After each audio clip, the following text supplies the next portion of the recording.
I think there's 3 ways to keep those core values at the center of your business. The first one is that you hire for them.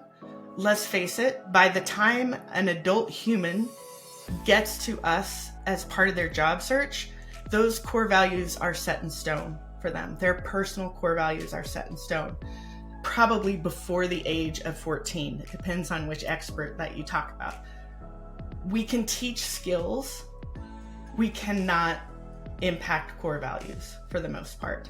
So you need to hire for the core value match. And quite honestly, that's probably the most important thing you can hire for, because we can teach them the skills. The core values have to match. They also have to be part of the culture. We have to be talking about them. We have to use them to make decisions. And I think that's the second way that we can keep core values at the center of our business. I've seen this happen a number of ways. We've seen our clients use their weekly meeting to highlight a single core value, and the team will take turns presenting.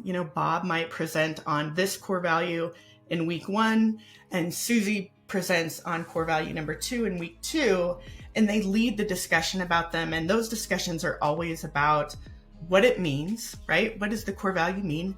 How do we identify it or notice it in the wild? How do we know it's happening? How do we know when it's not happening?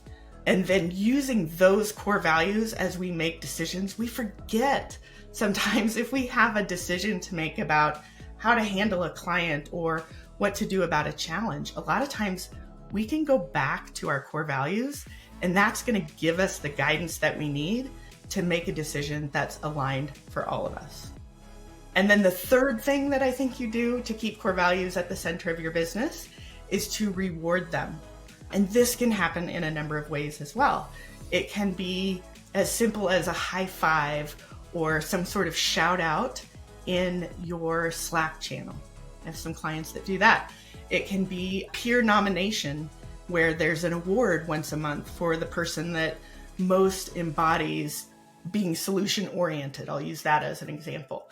There's a number of ways that you can reward them, and you can do it in secret or quietly as well. These don't have to be huge rewards. I think you'll find when you have a strong culture that it doesn't always have to be a huge monetary gift or surprise. Sometimes it's just the recognition from peers or the shout out from you, just knowing that you noticed, and your ability to say thank you. That's the way that we want to keep core values at the center of the business. We want to hire for them, we want to keep them top of mind, and we want to reward them.